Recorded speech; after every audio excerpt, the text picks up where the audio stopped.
Good day, Dominic Nation. Welcome to the vlog. It is Sunday. It's a beautiful day outside. Check it out. A little windy, but blue skies. Nice little puffy clouds. Couldn't ask for anything better. So I got up this morning at around 8:30. Started working right away on the vlogs, getting all the stuff, all the information moved off the laptop onto my computer and getting it all ready because I have to do Fridays to put it up, which I've already done, and then I have to do Saturdays and I have to do today's. Crazy! And then also, basically tomorrow morning I'm going to start working on Monday's food review. And Carol reminded me that it was September 9/11th, so we turned on the news to see if anybody was doing the remembrance thing, and it was I guess because of the elections, I'm not sure if we just couldn't find the right channel, but nobody was. There is a ceremony going on right now, or was going on this morning, probably still going on right now in New York City, reading all the names of all the fallen victims of that tragedy. So my heart goes out to those people from that situation or that tragedy, or from 9/11. For the rest of the day, have to keep working, getting all my stuff done for you guys. My legs are still crazy sore, and I've been stretching and massaging them and just trying to get over the whole pain part and sore muscles. It's going to take probably another day or two. We have a wedding to go to on Saturday. I'll be totally fine by Saturday. It's like freaking Sunday right now, so and I got to shave this stuff off. Anyway, so I'm going to get back to work. I just wanted to give you guys an update. It's like 1 o'clock in the afternoon. First time I had time to pick up the camera and talk to you guys. Hello. It is 6:30 in the evening. The sun is setting. Carol's cleaning the kitchen, but she first made some burgers earlier on today that I am now barbecuing. Say hi, Sunny. She really wants to come out. Yikes. They're stuck.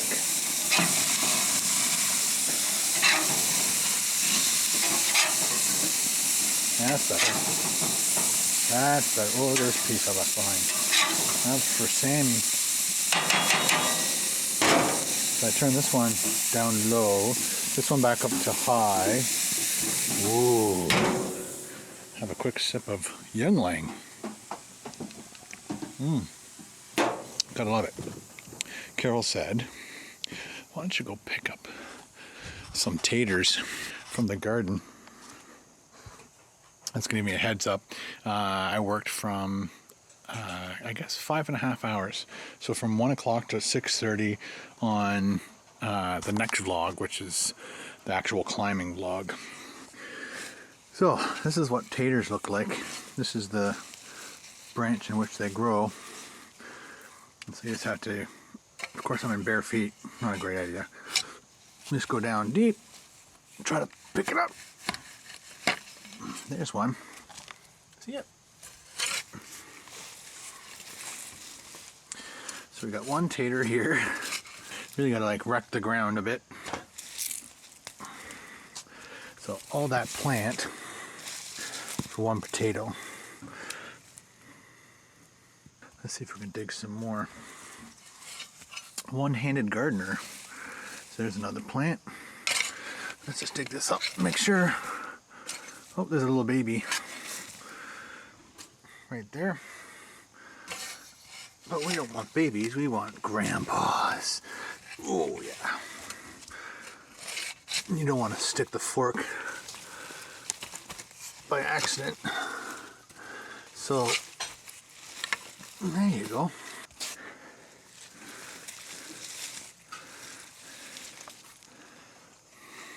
Potatoes. I was going to say Ontario grown potatoes. They're just not big enough, unfortunately. I'll dig up as many as I can and we'll have that with our dinner. On Sunday, September 11th, I posted a picture on my Instagram, Facebook, Twitter, asking you guys where you were on September 11th, and the response I got from you was absolutely fantastic. I read every single comment on every single social media I have. Some of the, just thinking back, it brought me to tears a little bit because of all the stories of how scared people were. A lot of people weren't even born, but they follow all my social media and my YouTube and stuff, which is absolutely fantastic. And I just wanted to share my story with you since you guys were so awesome and shared your story with everybody. I was at work, working for the York Region District School Board.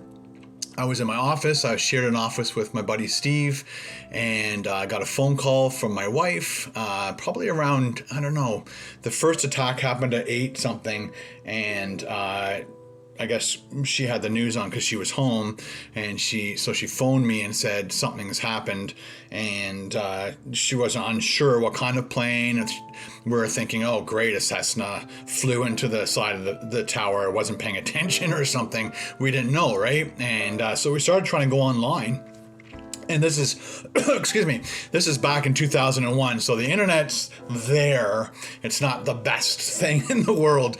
So everybody was going on social or onto the internet, and all the sites were like crashing or clogged up like crazy.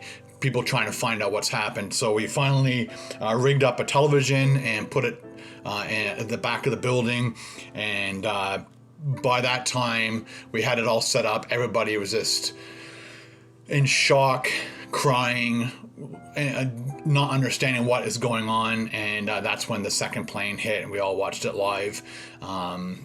So 2001, 1999, so I was 33, 34, 35, 36 years old when the plane hit, or when September 11th happened.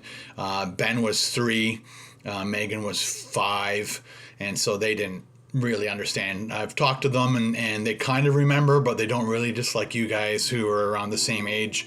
Megan's 19 now and Ben's 16. It was a very strange and eerie feeling after all this happened in that morning, September 11th. We worked the rest of the day, not very well. I don't recall doing much except watching the television, talking with people, consoling people, people consoling me.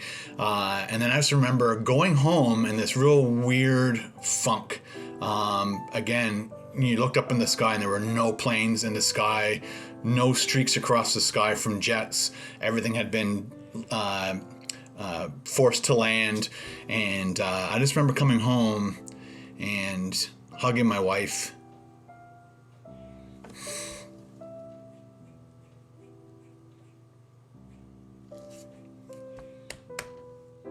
And hugging my kids.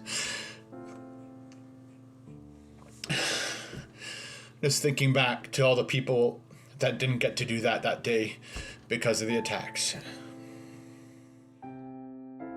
So back then, I made sure I threw in a videotape when the news was happening. So I've got all the live footage of when it was happening. It's all on this. I had it in this bag, and it's been in this bag for 15 years, right?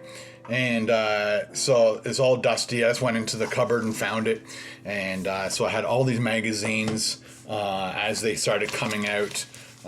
And some of them I thought they were going to be possibly collector's items.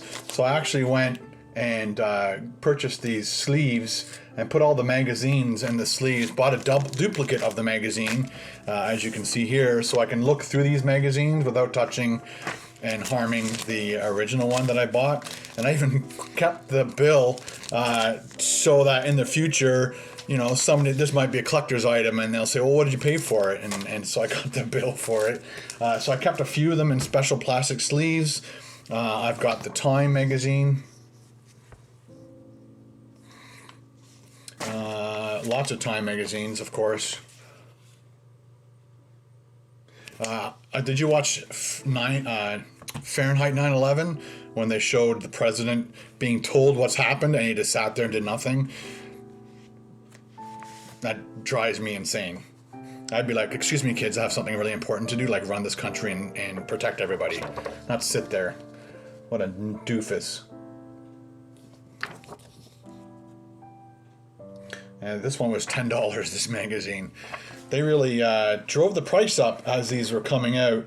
This was $4.50. And this was, I guess, who put this one out? I don't remember. Sun Media put out a special magazine. And when I look through it, when I look through these magazines, I start crying because they show pictures of just people in absolute despair. And so I don't usually, I think this is probably the first time in about 4 years that I took it out and looked at them. So I guess the dust on that is about 4 years old. And just let me show you the rest of my magazines. But like I said, it's really hard and difficult to read through these and all the stories of all the people whose lives this impacted.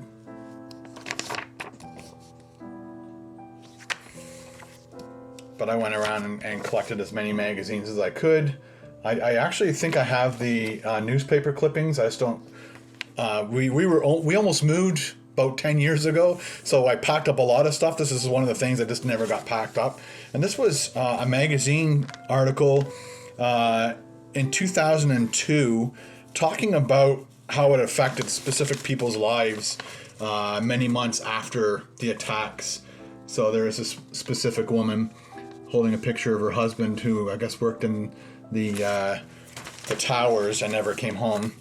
And yeah, sad times. But that was my story. I wanted to share it with you guys. There's my little, I'm not sure you want to call that, time capsule. I'm going to leave these magazines out for my kids to look at tonight when they get home. I should have taken them out yesterday. I just didn't think about it. I was trying to get all those vlogs out for you guys. So I'd like to thank every single one of you for watching my videos. I'd like to thank every single one of you guys for sharing your memories of this terrible time in our lives. And it was just amazing, the feedback I got from you. And I did read every single comment, and I appreciate every single one of you guys. And thanks for sharing with me. And now I share back with you. So thanks for watching the vlogs, and we'll see you tomorrow.